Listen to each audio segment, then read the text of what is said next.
첫 번째 남자가 바닥에 쓰러지는 것을 본 두 번째 부하가 당황하며 소라의 뒤를 노렸습니다. 하지만 소라는 이미 그의 움직임을 예상하고 있었어요. 몸을 돌리며 발로 남자의 무릎을 찼습니다. 무릎이 꺾이며 두 번째 남자도 바닥에 쓰러졌어요. 불과 3초도 안 되는 시간이었습니다. 동철이 황급히 뒤로 물러섰습니다. 야! 이년 뭐야? 세 번째 부하가 주먹을 휘두르며 소라에게 달려들었어요. 소라는 차분하게 그의 주먹을 받아내며 상대의 힘을 이용해 던져버렸습니다. 유도의 기본기였죠. 남자는 시장 바닥에 등부터 떨어지며 신음을 내뱉었어요. 단 10초도 안 되는 시간에 3명의 조폭이 모두 바닥에 누워 있었습니다. 시장은 완전한 정적에 휩싸였어요. 사람들은 입을 벌리고 이 광경을 바라봤습니다. 미친 거 아냐? 이년 뭐야? 동철이 말을 더듬었습니다. 소라는 쓰러진 조폭들을 내려다보며 천천히 동철에게 다가갔어요. 동철은 본능적으로 뒤로 물러섰습니다. 부하들을 순식간에 제압한 소라의 실력을 직접 목격했거든요. 이제 너 할머니께 사과할 차례야. 소라가 조용히 말했습니다. 인천국제공항 출구를 빠져나온 이소라는 한국의 습한 공기를 처음으로 들이마셨습니다. 31살의 나이에 처음 밟는 고국 땅이었죠. 미국 해병대에서 전역한 지 석 달, 그동안 미뤄왔던 일을 드디어 시작할 때가 된 것입니다. 공항 리무진에서 내려다본 서울의 풍경은 생각보다 복잡했습니다. 빼곡한 건물들 사이로 좁은 길이 미로처럼 얽혀 있고 네온 사인들이 낮에도 반짝이고 있었어요. 소라는 가방에서 낡은 사진 한 장을 꺼냈습니다. 어릴 적 입양 가정에서 받은 유일한 단서, 전통시장 어딘가에서 찍힌 사진이었죠. 동대문 전통시장. 소라는 서툰 한국어로 중얼거렸습니다. 택시 기사는 소라의 어색한 발음을 듣고 영어로 말을 걸었어요. 하지만 소라는 고개를 저었습니다. 이왕 한국에 온 김에 한국어로만 대화하고 싶었거든요. 비록 서툴러도 말이에요. 시장 입구에 도착했을 때 소라는 잠시 멈춰 섰습니다. 사진 속 풍경과 닮아 있는 골목이 눈앞에 펼쳐졌거든요. 좁은 통로 양쪽으로 늘어선 가게들, 바닥에 깔린 오래된 석재, 그리고 어디선가 들려오는 구수한 냄새들, 마치 시간이 멈춘 듯 했습니다. 떡집을 찾아야 해. 소라는 사진을 다시 들여다보며 발걸음을 옮겼습니다. 시장 안은 생각보다 복잡했어요. 미로 같은 골목들이 사방으로 뻗어 있고 상인들의 호객 소리가 사방에서 들려왔습니다. 소라는 군대에서 단련된 방향 감각으로 차근차근 길을 찾아 나갔어요. 한참을 헤매다가 드디어 구수한 떡, 냄새가 코끝을 스쳤습니다. 소라의 발걸음이 저절로 빨라졌어요. 냄새를 따라 걷다 보니 작은 떡집이 나타났습니다. 말순내 떡방앗간이라고 쓰인 낡은 간판이 눈에 들어왔죠. 가게 안에는 이른이 넘어 보이는 할머니가 혼자 떡을 만들고 있었습니다. 구부정한 등과 주름진 손이지만 떡을 빚는 동작은 여전히 능숙했어요. 박말순이었습니다. 안녕하세요. 소라가 어색하게 인사했습니다. 말순은 고개를 들어 소라를 바라봤어요. 외국인 관광객쯤으로 여기는 시선이었습니다. 요즘 한국 문화에 관심 있는 외국인들이 종종 전통시장을 찾아오곤 했거든요. 뭘 사실 건가요? 말순의 목소리는 무뚝뚝했습니다. 소라는 진열된 떡들을 둘러보았어요. 하얀 백설기, 쑥이 들어간 쑥떡, 팥황금이 들어간 찰떡까지 어느 것 하나 낯설지 않았습니다. 이상했어요. 분명 처음 보는 것들인데 왜 이렇게 익숙한 느낌이 드는 걸까요? 이거 하나 주세요. 소라는 쑥떡을 가리켰습니다. 말수는 비닐봉지에 쑥떡을 담아 건넸어요. 소라가 돈을 내려는 순간 떡집 앞으로 시끄러운 소리가 들려왔습니다. 거친 목소리들이 뒤섞여 있었죠. 소라는 쑥떡을 한 입 베어 물었습니다. 그 순간 어린 시절의 기억, 한 조각이 머릿속을 스쳤어요. 따뜻한 손길, 부드러운 목소리, 그리고 이와 똑같은 쑥떡의 맛하지만 그 기억은 금세 사라져버렸습니다. 이 맛 어디선가 먹어본 것 같아요. 소라가 중얼거렸습니다. 말수는 소라를 이상하게 바라봤어요. 외국인이 쑥떡 맛을 안다는 게 신기했거든요. 하지만 별다른 말은 하지 않았습니다. 밖에서 들려오는 소음이 점점 커졌어요. 누군가가 고함을 지르고 있었고 뭔가 넘어지는 소리도 났습니다. 시장의 평화로운 분위기와는 전혀 다른 날카로운 공기가 흘러들어왔죠. 소라는 떡을 먹으며 주변을 둘러봤습니다. 이 작은 떡집, 구수한 냄새, 그리고 무뚝뚝하지만 어딘가 정이 느껴지는 할머니, 모든 게 낯설면서도 이상하게 편안했어요. 마치 오래전부터 알고 있던 꽃 같았습니다. 할머니, 이 시장 오래되었나요? 소라가 조심스럽게 물었습니다. 한 50년은 됐지. 말순의 대답은 간단했습니다. 우리 가족이 여기서 떡집 한 지도 그만큼 오래됐고. 밖에 소란이 더욱 거세졌습니다. 이제는 욕설까지 들려왔어요. 하지만 시장 사람들은 별로 신경 쓰지 않는 것 같았습니다. 익숙한 일상인 듯 했죠. 소라는 무언가 이상함을 느꼈습니다. 평온해 보이는 시장의 표면 아래 뭔가 다른 것이 숨어 있는 것 같았어요. 소라가 떡을 먹고 있는 그 순간 떡집 밖으로 거친 목소리들이 더욱 가까이 들려왔습니다. 야, 할매! 여기서 뭐 하는 거야? 소라는 고개를 돌려 밖을 내다봤어요. 검은 정장을 입은 남자, 서너 명이 시장 한복판에 서 있었습니다. 그중 가장 덩치가 큰 남자가 마동철이었죠. 40대 초반의 나이에 목과 팔에는 문신이 선명했습니다. 길 좀 비켜요, 할머니! 동철의 목소리에는 짜증이 섞여 있었어요. 박말순이 떡 반죽을 손에 묻힌 채로 가게 밖으로 나왔습니다. 무슨 일이십니까? 무슨 일이긴 뭔 일이야? 우리가 지나가는데 바구니 같은 거 길에다 놓고 있으면 어떡해? 동철이 말순 앞에 놓인 떡, 진열대를 발로 찼습니다. 소라는 떡을 내려놓고 상황을 지켜봤어요. 시장 사람들은 하나둘 고개를 돌리며 모른 척했습니다. 이런 일이 한두 번이 아니라는 걸 알 수 있었죠. 저희가 뭘 잘못했나요? 말순의 목소리는 떨리고 있었습니다. 뭘 잘못했냐고? 동철이 비웃었어요. 할매! 여기가 누구 구역인지 모르나? 우리 이사장님이 이 시장 정리하기로 했거든. 그런데 이렇게 어수선하게 물건 늘어놓고 있으면 되겠어? 동철의 부하 중 한 명이 말순의 떡 바구니를 밀쳤습니다. 바구니가 넘어지면서 정성껏 만든 떡들이 바닥에 흩어졌어요. 아이고, 말순이 바닥에 떨어진 떡들을 주우려고 몸을 숙였습니다. 그때 동철이 말순의 어깨를 거칠게 밀쳤어요. 할매! 눈깔이 없어? 어디서 길을 막어? 이른이 넘은 말순이 뒤로 휘청거리며 넘어질 뻔했습니다. 간신히 벽에 손을 짚고 균형을 잡았지만 충격으로 얼굴이 창백해졌어요.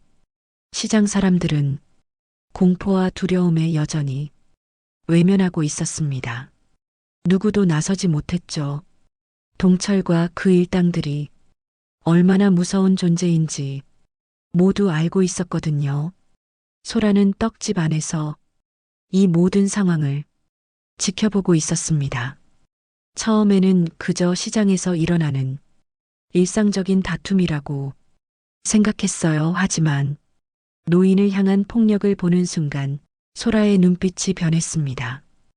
해병대에서 배운 건 총 쏘는 법만이 아니었어요. 약자를 지키는 것, 정의를 실현하는 것, 그것이 군인의 본분이라고 배웠죠. 그리고 그 가르침은 저녁 후에도 소라의 몸에 깊이 새겨져 있었습니다. Touch her again, and I'll end you. 소라가 영어로 중얼거렸어요. 그녀를 다시 걸들이면 내 손에 끝날 줄 알아. 소라가 어설프게 한글말로 중얼거렸어요. 하지만 조폭들은 소라의 말을 듣지 못했습니다. 동철이 다시 말순에게 다가가며 협박했어요. 할매, 다음부터는 조심해. 우리 이사장님이 이 시장 재개발하기로 했으니까 각오해야 돼. 재개발요? 말순이 놀란 목소리로 물었습니다. 그래, 재개발. 이런 낡은 시장 말고 깨끗하고 현대적인 상가로 바뀌는 거야. 그러니까 일찍 포기하고 나가는 게 좋을 거야. 동철의 부하들이 웃으며 말순을 둘러쌌습니다. 할머니, 우리가 친절하게 말할 때 알아들어요. 소라는 더 이상 참을 수 없었습니다. 떡집 안에서 천천히 일어나 밖으로 나왔어요. 소라의 걸음걸이는 평범한 관광객의 것이 아니었습니다.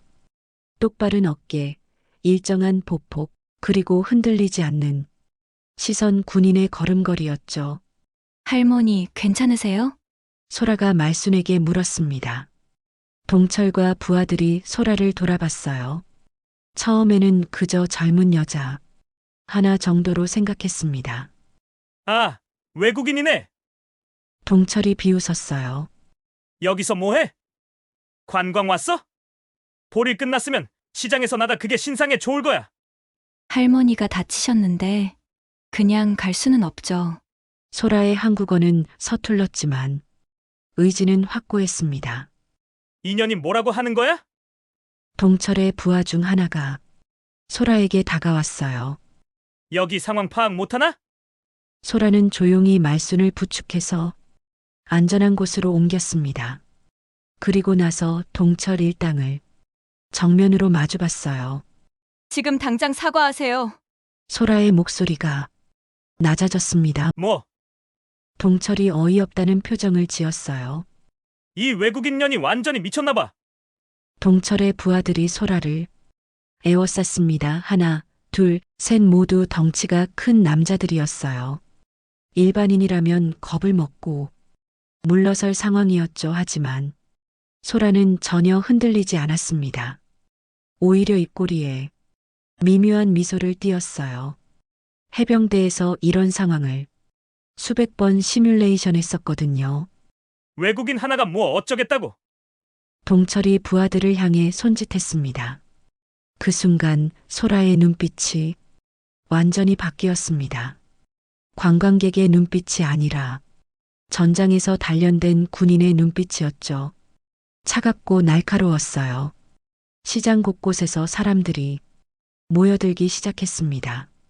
무슨 일이 일어나는지 궁금해하면서도 안전한 거리를 두고 지켜봤어요.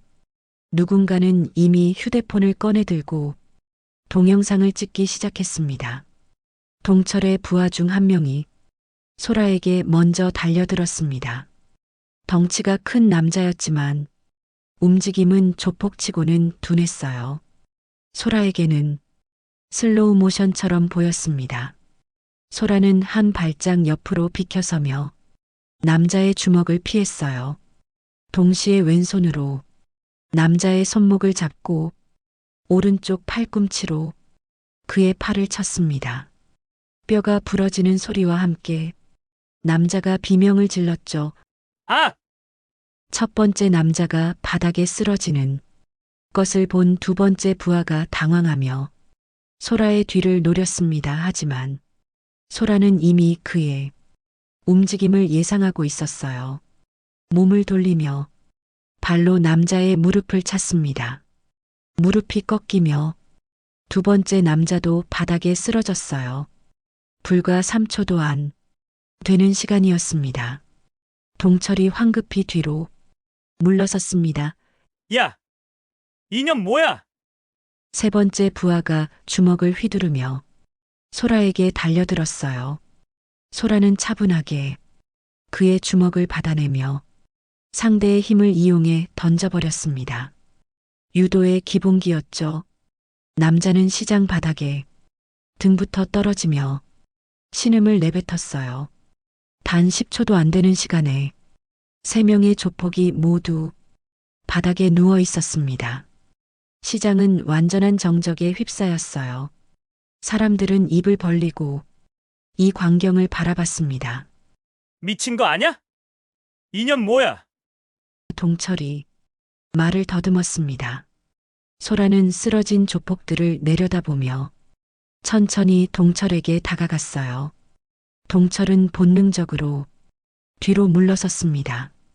부하들을 순식간에 제압한 소라의 실력을 직접 목격했거든요. 이제 사과할 차례죠, 할머니께 사과하세요. 소라가 조용히 말했습니다. 동철의 얼굴이 새파랗게 변했어요. 평생 이런 굴욕을 당해본 적이 없었습니다. 특히 여자한테 당하다니. 하지만 지금 상황에서는 어쩔 도리가 없었어요. 시장 곳곳에서 휴대폰을 든 사람들이 이 장면을 촬영하고 있었습니다. 누군가는 이미 인터넷에 영상을 올리기 시작했어요. 시장에서 조폭 박살내는 여자 같은 제목과 함께 말이죠. 박말수는 충격에 빠진 채로 소라를 바라봤습니다. 분명 떡을 사러 온 평범한 외국인 관광객이라고 생각했는데 이게 무슨 일인지 도무지 이해할 수 없었어요. 할머니, 괜찮으세요? 소라가 말순에게 다가가 물었습니다. 아까의 날카로운 모습은 온데간데 없고 다시 부드러운 표정이 되었어요. 아, 네, 고마워요. 말순은 아직도 얼떨떨한 상태였습니다. 동철은 바닥에 쓰러진 부하들을 일으켜 세우며 소라를 노려봤어요. 너 이름이 뭐야? 왜요? 소라가 반문했습니다. 기억해둘 거야. 오늘 일은 이걸로 끝이 아니거든. 동철의 목소리에는 분노와 함께 두려움이 섞여 있었어요. 협박하시는 건가요? 소라의 눈빛이 다시 차갑게 변했습니다. 동철은 더 이상 말하지 못했어요. 소라의 시선을 정면으로 마주할 용기가 없었습니다. 부하들을 데리고 시장을 떠나며 중얼거렸죠. 이 사장님께 보고해야겠어. 조폭들이 사라지자 시장 사람들이 조금씩 다가왔습니다. 하지만 여전히 조심스러운 거리를 두고 있었어요. 소라가 어떤 사람인지 알 수 없었거든요. 아가씨, 괜찮습니까? 말순역 가게의 주인이 물었습니다. 네, 괜찮아요. 소라가 대답했습니다. 그런데 어떻게 그렇게 싸우실 줄 아시는 거예요? 다른 상인이 궁금해했습니다. 소라는 잠시 망설였어요. 자신의 정체를 밝히기에는 아직 이른 것 같았습니다. 그냥 운동을 좀 했어요. 사람들은 수군거렸습니다. 운동으로 조폭세 명을 순식간에 제압할 수 있다는 게 말이 되느냐는 식이었죠. 저기 혹시 경찰 부를까요? 한 상인이 제안했습니다. 괜찮습니다. 소라가 손을 저었어요. 저쪽에서 먼저 시비를 걸었고 할머니를 보호한 것뿐이에요. 말수는 소라의 얼굴을 다시 자세히 들여다봤습니다. 이상했어요. 분명 처음 보는 사람인데 왜인지 낯설지 않았습니다. 특히 소라가 자신을 할머니라고 부르는 것이 자연스럽게 느껴졌어요. 아가씨, 이름이 뭐예요? 말순이 조심스럽게 물었습니다. 이소라요. 소라가 대답했습니다. 그 순간 말순의 표정이 미묘하게 변했어요. 소라라는 이름이 어딘가 익숙했습니다. 하지만 확실하지 않았죠. 시장 곳곳에서 사람들이 모여들어 소라에 대한 추측을 늘어놓기 시작했습니다. 외국에서 온 특수부대 출신 아니야? 아니면 액션 영화 배우. 봤어? 정말 멋있었어. 하지만 모든 관심과 추측 속에서 소라는 여전히 차분했습니다. 오히려 바닥에 흩어진 떡들을 주워 담고 있었어요. 할머니, 이 떡들 괜찮나요? 소라가 물었습니다. 아, 그런 건 신경 쓰지 말아요. 말순이 황급히 말했어요. 아가씨가 다치지 않아서 다행이야. 소라는 떡을 주워 담으며 생각했습니다. 이 작은 시장, 이 할머니, 그리고 방금 벌어진 일들. 모든 게 우연의 연속이었지만 어딘가 운명적인 느낌이 들었어요. 멀리서 경찰차 사이렌 소리가 들려왔습니다. 누군가 신고를 한 모양이었어요. 소라는 마지막 떡 조각을 주워 담으며 말순을 바라봤습니다. 할머니 떡 정말 맛있어요. 소라가 미소를 지었습니다. 경찰이 도착했을 때 시장은 이미 소란스러웠습니다. 사람들이 모여들어 방금 벌어진 일에 대해 수다를 떨고 있었어요.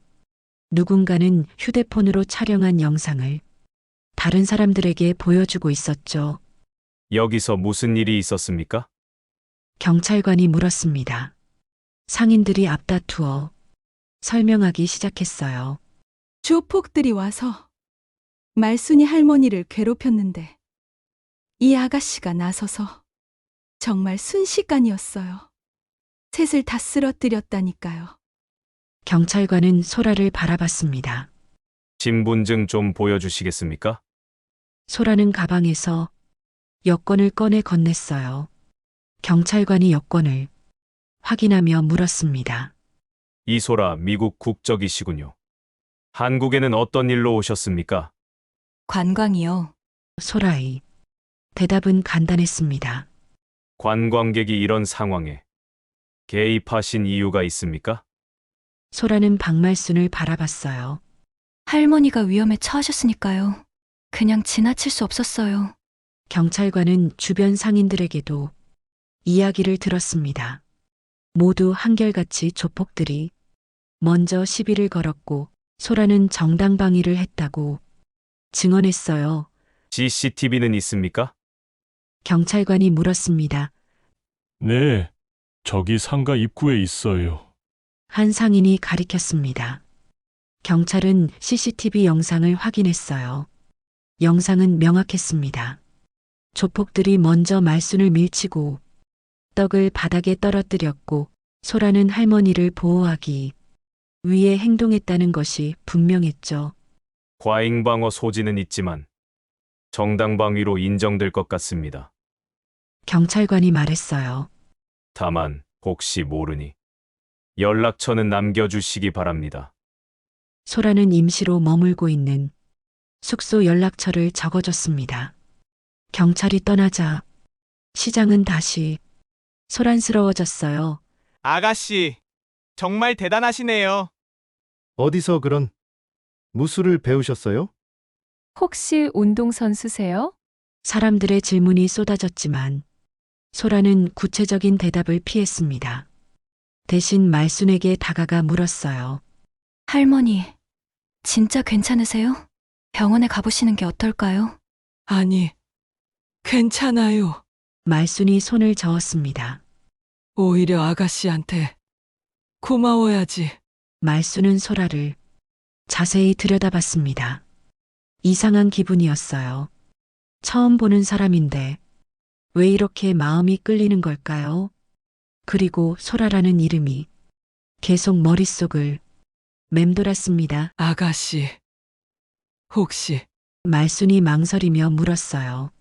부모님 성함이 어떻게 되는지 알려줄 수 있나? 소라는 잠시 당황했습니다. 왜 그런 걸 물어보세요? 아니, 그냥 궁금해서. 말순은 얼굴을 붉혔습니다. 그때 시장 저편에서 최만석이 다가왔어요. 말순의 이웃에서 야채 가게를 운영하는 61살의 남자였습니다. 오래전부터 말순을 짝사랑해왔지만 표현하지 못하고 있었죠. 말순아, 괜찮나?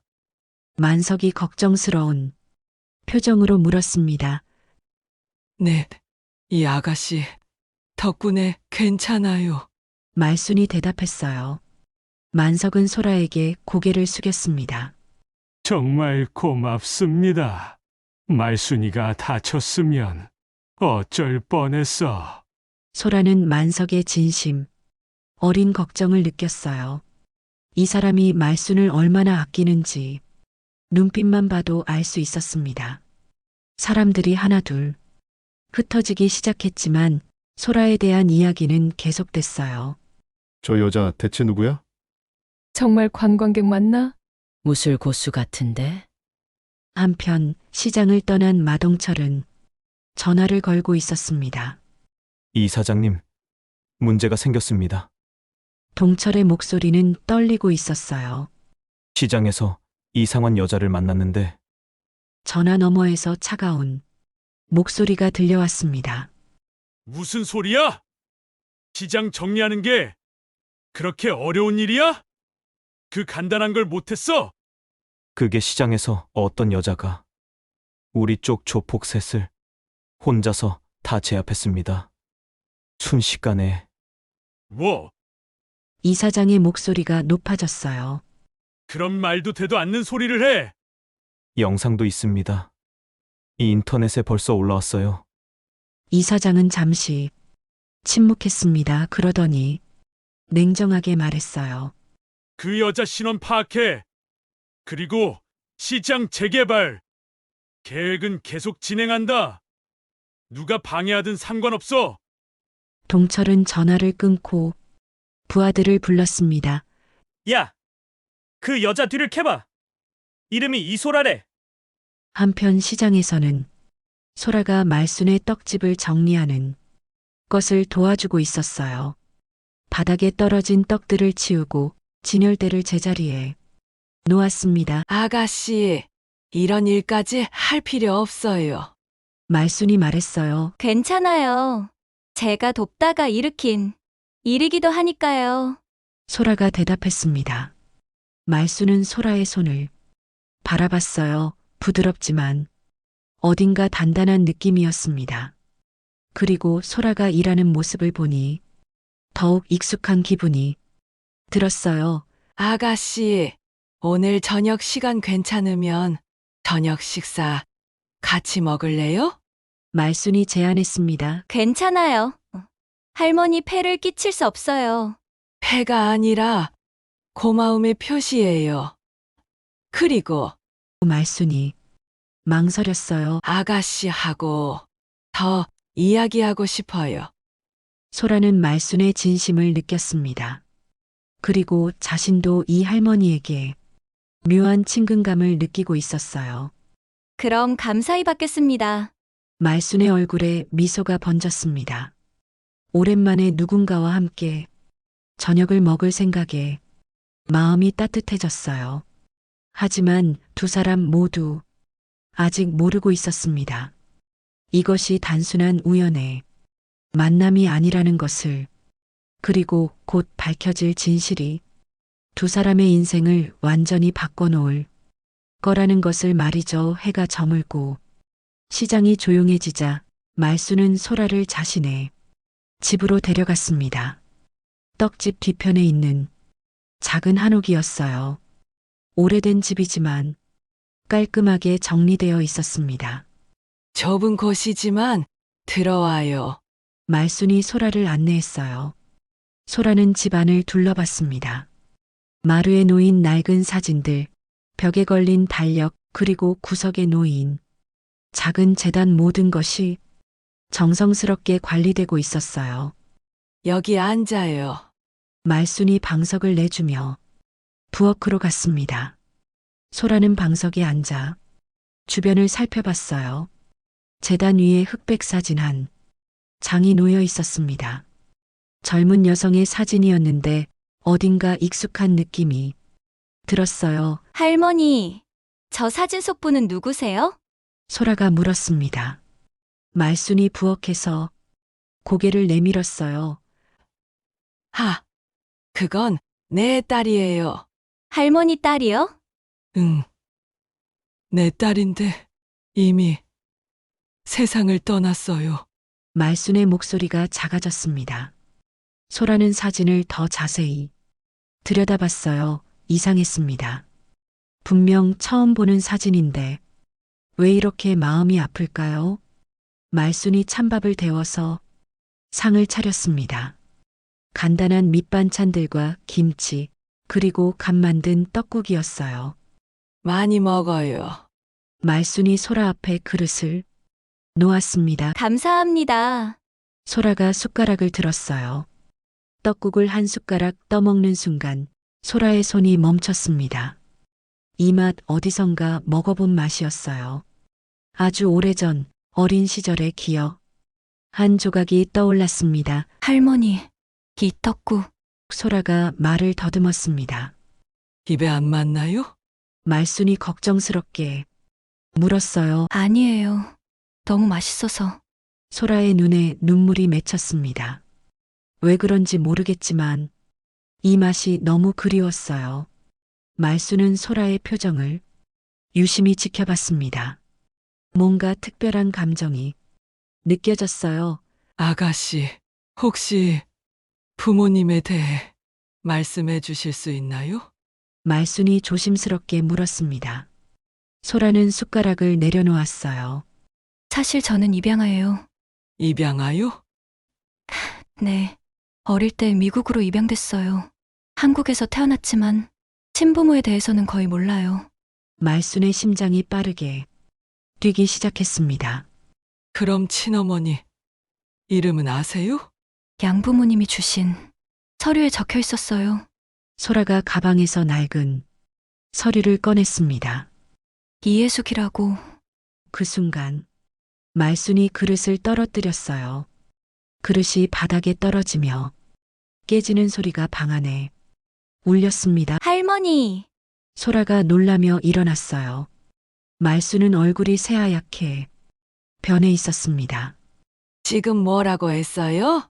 이예숙이요, 제 친어머니 이름이. 그럼 이 이름이 정말 소라가 맞니? 말순의 목소리가 떨렸어요. 네? 이소라예요. 왜 그러세요? 말순은 벌떡 일어나 재단으로 갔습니다. 사진 뒤에서 오래된 편지를 꺼냈어요. 30년 전 딸 해숙이 마지막으로 보낸 편지였습니다. 여기 봐요. 말순이 편지를 소라에게 보여줬어요. 편지에는 이렇게 적혀 있었습니다. 엄마, 미안해요. 제가 낳은 딸 이름은 소라예요. 소라를 잘 키워주지 못해서 죄송해요. 소라는 편지를 읽으며 몸이 떨렸어요. 이게 무슨 말이에요? 소라야, 말순이 소라의 손을 잡았습니다. 네가 내 손녀구나. 손녀요? 소라가 믿을 수 없다는 표정을 지었어요. 말순은 눈물을 흘리며 말했습니다. 해숙이가 미군하고 사귀다가 너를 낳았어. 그런데 사고가 나서 해숙이는 죽고 너는 실종됐다고 들었는데 소라는 가방에서 휴대폰을 꺼냈어요. 양부모가 남겨준 생모의 영상이 있었습니다. 오래된 비디오 테이프를 디지털로 변환한 것이었죠. 할머니, 이거 보세요. 소라가 영상을 재생했습니다. 화면에는 젊은 해숙이 아기를 안고 있는 모습이 나왔어요. 그리고 배경에는 지금의 동대문 전통시장이 보였습니다. 저기 배경이 이 시장이에요. 소라가 화면을 가리켰습니다. 말순은 화면 속 딸의 모습을 보며 오열했어요. 해수가 우리 해숙이 소라도 눈물을 참을 수 없었습니다. 평생 찾아 헤맸던 가족이 바로 눈앞에 있었던 것입니다. 할머니, 정말 제가. 손녀가 맞나요? 소라가 떨리는 목소리로 물었어요. 말순은 소라의 얼굴을 자세히 들여다봤습니다. 눈매, 코, 입술 모든 것이 딸 해수기를 닮아 있었어요. 맞아. 맞아. 우리 소라가 맞아. 말순이 소라를 끌어안았습니다. 30년 만의 재회였습니다. 할머니와 손녀는 서로를 꼭 안고 울었어요. 잃어버린 시간에 대한 아픔과 다시 만난 기쁨이 뒤섞인 눈물이었습니다. 미안해. 소라야. 할머니가 널 찾지 못했어. 말순이 울먹였어요. 아니에요. 할머니 제가 찾아왔잖아요. 소라가 말순의 등을 쓰다듬었습니다. 둘은 한참 동안 울었어요. 30년간 쌓인 그리움과 아픔이 한꺼번에 터져 나왔습니다. 그런데 소라야, 어떻게 여기까지 찾아왔니? 말순이 물었어요. 외할머니를 찾고 싶었어요. 양부모님이 돌아가신 후에 혼자 남게 되니까 진짜 가족이 그리웠거든요. 고생 많이 했구나. 우리 소라. 말순이 소라의 머리를 쓰다듬었습니다. 소라는 말순이 따뜻한 손길을 느끼며 마음이 벅찼어요. 이런 느낌, 이런 사랑이 바로 가족의 정이구나 하고 깨달았습니다. 할머니, 앞으로 함께 살 수 있을까요? 소라가 조심스럽게 물었어요. 당연하지. 너는 내 유일한 손녀야. 말순이 소라의 손을 꼭 잡았습니다.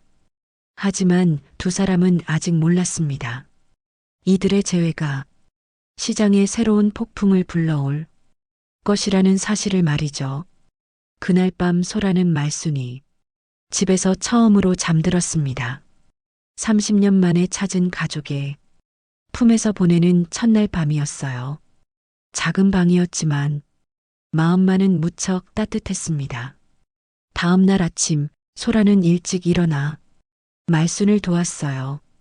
떡 반죽을 하고 시루에 떡을 찌고 가게를 정리하는 일까지 마치 오래전부터 해왔던 일처럼 자연스러웠습니다. 소라야, 너 정말 손재주가 좋구나.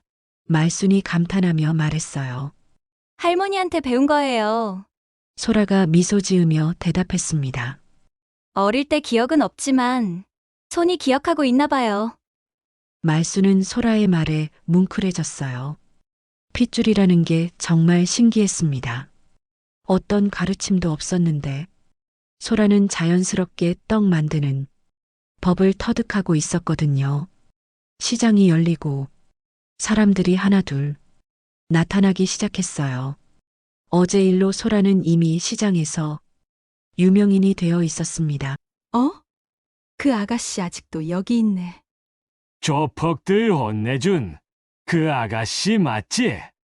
말순이 할머니하고 뭔 관계인가? 사람들의 궁금한 시선이 떡집으로 모였어요. 소라는 자연스럽게 손님들을 맞이했습니다. 어서 오세요. 뭘 드릴까요? 소라의 한국어는 어제보다 훨씬 자연스러워졌어요. 아가씨? 혹시 말순이 할머니하고 무슨 관계세요? 단골 손님이 물었습니다. 소라는 말순을 바라봤어요. 말순이 고개를 끄덕이자 소라가 대답했습니다. 할머니 손녀예요. 손녀? 사람들이 놀라며 웅성거렸어요. 말순이 할머니한테 손녀가 있었나? 미국에서 온 손녀? 말순이 나서서 설명했습니다. 제 딸이 젊을 때 낳은 아이인데 미국으로 입양됐었어요. 이제야 만나게 되었네요. 소식은 삽시간에 시장 전체로 퍼졌습니다. 사람들은 소라를 새로운 시선으로 바라봤어요. 단순한 외국인 관광객이 아니라 시장 식구가 된 것이었죠. 최만석이 야채를 들고 떡집으로 왔어요. 말순아, 축하한다. 손녀를 찾았다니. 고마워요. 만석 씨.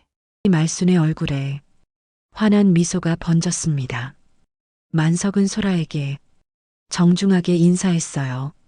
소라, 양, 앞으로 잘 부탁드립니다. 저는 최만석이라고 해요. 네, 안녕하세요. 저도 잘 부탁드려요. 소라가 깍듯하게 인사했습니다. 만석은 소라를 보며 감회가 새로웠어요. 말순이 오랫동안 그리워했던 손녀가 이렇게 훌륭한 사람으로 자라서 돌아왔다니 말순이 얼마나 기뻐할지 상상할 수 있었습니다. 소라야, 앞으로 할머니 좀 잘 부탁해. 만석이 진심 어린 목소리로 말했어요. 네, 당연히 그럴 거예요. 소라가 대답했습니다. 하루 종일 사람들이 떡집을 찾아와 소라를 구경했어요. 어떤 이는 축하한다며 음료수를 사다 주고 어떤 이는 소라의 무술, 실력에 대해 궁금해했습니다. 소라 양 정말 군인이었어요? 한 상인이 물었어요. 해병대에 있었어요. 소라가 솔직하게 대답했습니다. 그럼 정말 강하겠네요. 어제 그 조폭들 혼내준 거 속이 다 시원했어요. 사람들은 소라를 영웅 취급했어요. 오랫동안 조폭들에게 시달렸던 시장 사람들에게 소라는 희망 같은 존재였습니다. 오후가 되자 소라는 시장을 둘러보기 시작했어요. 어머니 해숙이 어릴 적 뛰어놀았을 골목들, 할머니가 평생 살아온 이 공간을 제대로 알고 싶었거든요. 할머니, 어머니가 어릴 때 어떤 아이였어요? 소라가 물었습니다. 말순의 눈에 그리움이 어렸어요. 해숙이는 정말 활발한 아이였어. 이 시장을 뛰어다니며 모든 상인들과 친했지. 그리고 너처럼 정의감이 강했어. 정의감이요? 응.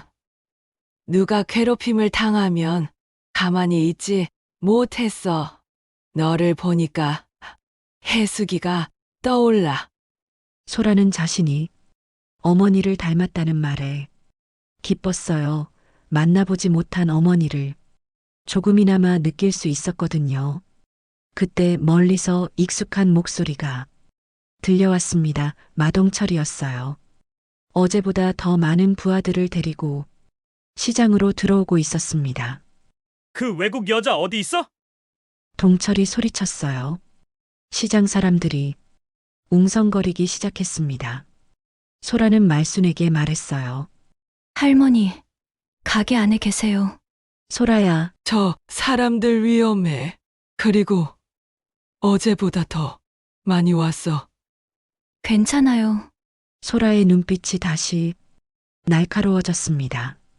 이제 여기는 제 집이에요. 제가 지킬게요. 말순은 소라의 굳은 결심을 보며 마음이 복잡했어요. 기특한 마음과 동시에 걱정이 앞섰습니다. 동철이 떡집 앞에 나타났어요. 야, 이소라, 나와. 소라는 천천히 가게 밖으로 나왔습니다. 어제와는 달리 이번에는 동철이 7명의 부하를 데리고 왔어요. 어제 창피를 당해서 기분이 나쁘셨나 보네. 소라가 조용히 말했습니다. 입 닥쳐. 동철이 소리쳤어요. 너 때문에 우리가 얼마나 웃음거리가 됐는지 알아? 그건 본인들이 잘못해서 그런 거 아닌가요? 동철은 분노로 얼굴이 빨갛게 달아올랐어요. 오늘은 혼자가 아니야. 7대 1인데 어떻게 할 거야? 소라는 주변을 둘러봤습니다. 시장 사람들이 모두 걱정스러운 눈빛으로 바라보고 있었어요. 특히 말순은 가게 문 뒤에서 불안해하고 있었습니다.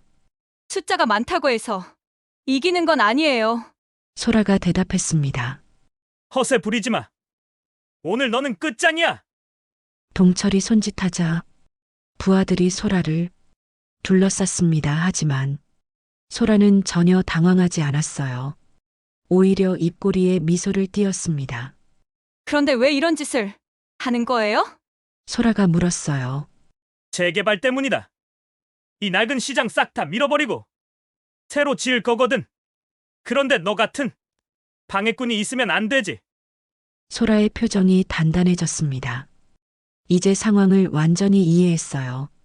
단순한 깡패 행패가 아니라 시장 전체를 노리는 계획된 범죄였던 것입니다. 여기는 사람들이 평생 살아온 터전이에요. 함부로 건드릴 수 없어요. 웃기는 소리 하고 있네. 얘들아, 이 외국년 죽사발을 내버려라.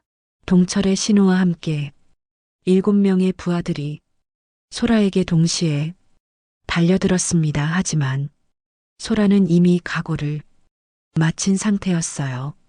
목에서 군번줄을 꺼내 목에 걸었습니다. 이것은 소라만의 의식이었죠. 진짜 싸움을 시작한다는 신호였습니다. 여긴 내 외할머니가 지켜온 곳이야. 소라의 목소리가 차갑게 울렸어요. 이제부터 내가 지킬 거야, 덤벼. 첫 번째 부하가 소라의 오른쪽에서 주먹을 휘둘렀습니다. 소라는 몸을 숙여 피하며 상대의 복부에 무릎을 올렸어요. 부하가 신음하며 뒤로 물러나는 사이 두 번째 부하가 뒤에서 소라를 붙잡으려 했습니다. 소라는 뒤로 팔꿈치를 찔러 두 번째 부하의 명치를 가격했어요. 동시에 몸을 돌려 세 번째 부하의 다리를 걸어 넘어뜨렸습니다. 불과 몇 초 만에 세 명이 바닥에 쓰러졌죠. 이런! 동철이 당황하며 중얼거렸어요. 나머지 4명이 더욱 신중하게 소라를 둘러쌌습니다. 이번에는 무기까지 꺼내 들었어요. 쇠파이프와 목검 같은 것들이었습니다. 무기까지 꺼내네. 소라가 비웃었어요. 그래도 결과는 같을 텐데. 한 부하가 쇠파이프를 휘둘렀습니다. 소라는 재빠르게 피하며 상대의 손목을 잡고 비틀었어요. 파이프가 바닥에 떨어지고 소라는 그것을 발로 차 멀리 날려버렸습니다.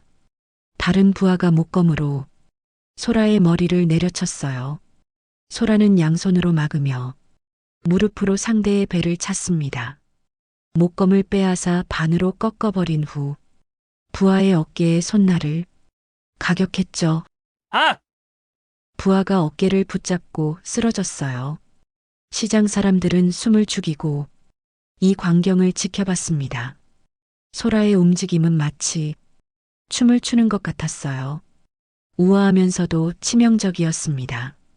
마지막 2명이 동시에 달려들었어요.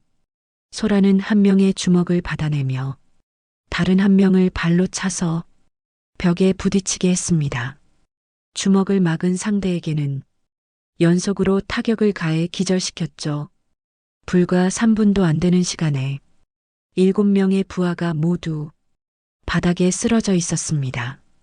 동철만 혼자 서 있을 뿐이었어요. 이제 마지막으로 당신 차례네. 소라가 동철에게 다가갔습니다. 동철은 뒤로 물러서며 주머니에서 칼을 꺼냈어요. 가까이 오지 마! 칼까지 사용하겠다라. 소라의 눈빛이 더욱 차가워졌습니다. 그럼 이제 정말 위험해지겠네. 동철이 칼을 휘두르며 소라에게 달려들었어요. 하지만 소라는 침착하게 동철의 손목을 잡고 비틀어 칼을 떨어뜨렸습니다. 그리고 동철의 다리를 걸어 바닥에 넘어뜨린 후 목을 눌렀어요. 항복해라, 더 다치기 전에. 소라가 조용히 말했습니다. 동철이 신음했어요. 그때 시장 입구에서 고급 승용차가 나타났습니다. 차에서 내린 것은 정장을 입은 중년 남성이었어요. 이사장이었습니다. 뒤따라 더 많은 부하들이 내렸죠. 뭐 하는 거야, 이게? 이사장의 목소리가 시장에 울렸습니다. 동철이 간신히 일어나 이사장에게 다가갔어요. 이사장님, 저 여자가. 이사장은 바닥에 쓰러진 부하들을 둘러봤습니다. 그리고 소라를 바라보며 말했어요. 너 미국에서 온 무슨 괴물이냐? 괴물이 아니라 이 시장의 가족입니다. 소라가 당당하게 대답했습니다. 이사장이 웃었어요. 가족! 재미있는 소리 하네. 이 시장은 곧 우리가 재개발할 땅이야. 여기 있는 사람들은 모두 나가야 해. 왜 그래야 하는데요? 돈 때문이지. 이런 낡은 시장보다는 현대적인 상가가 훨씬 돈이 되거든. 소라는 이사장의 말을 듣고 분노했어요. 사람들의 삶터를 돈으로만 계산하는 것이 용서될 수 없었습니다. 여기는 사람들이 평생 일해온 곳이에요. 함부로 빼앗을 수 없어요. 빼앗는 게 아니야. 정당한 보상을 하고 사는 거지. 정당한 보상? 말순이 떡집에서 나왔어요. 우리가 여기서 살아온 시간을 어떻게 돈으로 계산해요? 이사장은 말순을 보며 비웃었습니다. 할머니, 시대가 변했어요. 이런 구식 시장으로는 경쟁이 안 돼. 시장 상인들이 하나둘 모여들기 시작했어요. 최만석을 비롯해 모든 상인들이 나와 있었습니다. 우리는 떠날 생각 없어요. 한 상인이 소리쳤어요. 여기가 우리 집이에요. 다른 상인도 외쳤습니다. 이사장의 표정이 굳어졌어요. 그럼 어쩔 수 없지. 강제로라도 내보내야겠어. 이사장이 손짓하자 더 많은 부하들이 차에서 내렸습니다. 이번에는 20명도 넘었어요. 소라는 상황을 파악했습니다. 아무리 자신이 강해도 이 많은 수를 상대하기는 어려웠어요. 특히 주변의 무고한 시장, 사람들이 있는 상황에서는 더욱 그랬습니다. 할머니, 다른 분들은 안전한 곳으로 피하세요. 소라가 말순에게 말했어요. 소라야, 너 혼자서는 위험해. 괜찮아요. 저는 군인이었어요. 소라는 군번줄을 만지며 각오를 다졌습니다. 이제 정말 마지막 싸움이 될 것 같았어요. 이사장이 부하들에게 명령했습니다. 다들 조심해줘. 여자 보통이 아니야. 부하들이 소라를 둘러쌌어요. 이번에는 정말 많은 수였습니다. 하지만 소라는 물러서지 않았어요. 이곳은 할머니가 평생 지켜온 곳이었고 이제는 자신이 지켜야 할 고향이었습니다. 자, 시작해볼까요? 소라가 전투 자세를 취했습니다. 그때 멀리서 경찰차 사이렌 소리가 들려왔어요. 동시에 뉴스 취재진의 차량도 나타났습니다. 어제 인터넷에 올라간 소라의 영상이 화제가 되면서 언론의 관심을 끈 것이었죠. 이사장의 얼굴이 굳어졌어요. 이런 넌 참 운이 좋군. 상황이 복잡해지기 시작했습니다. 경찰차와 취재진이 동시에 도착하면서 시장의 분위기가 급변했습니다. 이사장은 당황한 기색을 감추지 못했어요. 계획에 없던 언론 노출이었거든요. 이사장님, 어떻게 하시겠습니까? 동철이 속삭였습니다. 일단 물러서자. 이사장이 이를 갈았어요. 하지만 너무 늦었습니다. 기자들이 카메라를 들고 다가오고 있었고 경찰도 상황을 파악하려 했어요. 여기서 무슨 일이 있었습니까? 경찰관이 물었습니다. 시장 상인들이 앞다퉈 설명하기 시작했어요. 저 사람들이 시장을 강제로 비우려고 했어요. 폭력을 썼다고요. 기자가 소라에게 마이크를 들이밀었습니다. 어제에 이어 또 이런 일이 벌어졌는데 어떤 기분이신가요? 소라는 잠시 망설였어요. 그리고 카메라를 정면으로 바라보며 말했습니다. 저는 이소라입니다. 미국에서 한국으로 돌아온 해병대 전역자이고 소라가 말순의 손을 잡았어요. 이분은 제 외할머니입니다. 기자들이 웅성거렸어요. 스토리가 더욱 흥미로워진 것이었죠. 이 시장은 제 외할머니가 평생 일해온 곳이에요. 그리고 제 어머니가 어릴 적 뛰어놀던 곳이기도 하고요. 소라의 목소리에 감정이 실렸습니다. 그런 곳을 강제로 빼앗으려는 사람들을 그냥 둘 수는 없었어요. 말순이 소라 옆에 서서 말했어요. 이 아이는 제 손녀예요. 30년 만에 찾은 소중한 손녀입니다. 기자들은 이 이야기에 완전히 빠져들었어요. 입양으로 헤어진 가족이 제외하고 손녀가 할머니를 지키기 위해 싸운다는 스토리였거든요. 이사장은 상황이 돌이킬 수 없이 악화되는 것을 보며 부하들에게 신호했습니다. 철수한다 도망가시는 건가요? 소라가 이사장을 향해 소리쳤어요.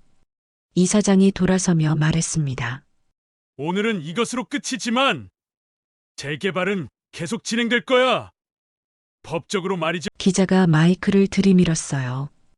이사장은 더 이상 말하지 않고 차에 올라탔습니다.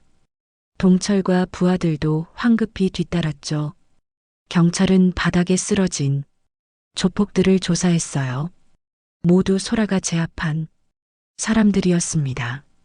CCTV 영상과 목격자 진술을 통해 소라의 정당방위가 인정되었죠. 대단하시네요. 경찰관이 소라에게 말했어요. 미국 해병대 출신이시라니 납득이 갑니다. 취재가 끝나고 경찰이 떠나자 시장은 축제 분위기가 되었습니다. 상인들이 소라를 에워싸며 감사 인사를 했어요. 소라 양 덕분에 우리가 살았어요. 정말 고마워요. 최만석이 소라에게 다가와 깊게 고개를 숙였습니다. 소라 양 정말 감사합니다. 말순이와 시장을 지켜주셔서 저야말로 감사해요. 소라가 대답했어요. 저에게도 지킬 가치가 있는 곳이니까요. 그날 저녁 시장 상인들이 모여 작은 파티를 열었습니다. 각자 음식을 가져와 소라의 활약을 축하했어요. 소라는 처음으로 진짜 공동체의 따뜻함을 느꼈습니다. 소라야, 이제 정말 여기가 내 집이구나. 말순이 소라의 손을 잡으며 말했어요. 네, 할머니. 이제 저도 여기 사람이에요. 며칠 후 소라는 한국 정부의 귀화 신청서를 제출했습니다. 미국 시민권을 포기하고 한국인이 되겠다는 결심이었어요. 떡집 간판도 새로 만들었습니다. 말순앤드 소란의 떡방앗간이라고 쓰인 새 간판이 달렸어요. 할머니와 손녀가 함께 운영하는 가게라는 의미였습니다. 손녀하고 함께 일하는 게 이렇게 좋을 줄 몰랐지. 말순이 떡을 빚으며 말했어요. 소라는 능숙하게 떡을 쪄내며 웃었습니다. 저도 이런 일이 제 천직인 것 같아요. 시장의 일상은 평화롭게 흘러갔어요. 이사장의 재개발 계획은 언론 보도 이후 여론이 반발로 무산되었습니다. 소라의 이야기가 전국적으로 알려지면서 전통시장 보호에 대한 관심도 높아졌죠. 어느 날 오후 소라는 시장 골목 어귀에 서서 주변을 둘러봤습니다. 분주한 상인들, 정겨운 대화 소리, 구수한 음식 냄새들 모든 것이 자연스럽고 편안했어요. 이제야 내 자리를 찾은 것 같아요. 소라가 혼자 중얼거렸습니다. 말순이 뒤에서 다가와 소라의 어깨에 손을 올렸어요. 우리 소라 정말 많이 컸구나. 할머니 덕분이에요. 아니야. 내가 원래 그런 아이였어. 해숙이도 너처럼 정의롭고 용감한 아이였거든. 소라는 하늘을 올려다봤습니다. 어디선가 어머니가 지켜보고 있을 것 같았어요. 최만석이 야채를 들고 지나가며 인사했습니다. 소라, 양, 오늘도 수고가 많아. 만석 아저씨도 수고하세요. 이제 소라는 시장에 완전한 일원이 되었어요. 사람들은 소라를 우리 소라라고 불렀고 소라도 이곳을 진짜 고향으로 여겼습니다. 그때 시장 입구에서 어린아이가 소라를 보며 눈을 반짝였어요. 이모, 아이가 소라에게 달려왔습니다. 응, 무슨 일이야? 소라가 아이를 맞이했어요. 이모, 나도 커서 군인 될래요. 아이가 밝게 웃으며 말했습니다. 이모처럼 나쁜 사람들을 혼내주고 싶어요. 소라는 아이의 머리를 쓰다듬으며 미소 지었습니다. 그래. 그런데 군인이 되려면 공부도 열심히 해야 해. 네, 약속할게요. 아이가 뛰어가는 모습을 보며 소라는 뿌듯했어요. 자신의 행동이 다음 세대에게도 좋은 영향을 주고 있다는 생각이 들었거든요. 해가 저물고 시장이 조용해질 무렵 소라와 말수는 함께 가게를 정리했습니다. 할머니와 손녀가 나란히 일하는 모습은 정말 평화로웠어요. 할머니, 내일은 무슨 떡을 만들까요? 소라가 물었습니다. 글쎄, 계절이 바뀌니까 쑥떡은 어떨까? 좋아요. 제가 쑥 뜯어올게요. 두 사람은 미소를 지으며 집으로 향했습니다. 30년 만에 찾은 가족, 그리고 진짜 고향에서 보내는 평범하지만 소중한 하루가 끝나가고 있었어요. 밤하늘에는 별이 총총히 떠 있었고 시장 골목에는 따뜻한 불빛이 새어나왔습니다. 이소라는 마침내 자신이 속할 곳을 찾았고 그곳에서 새로운 삶을 시작하고 있었어요.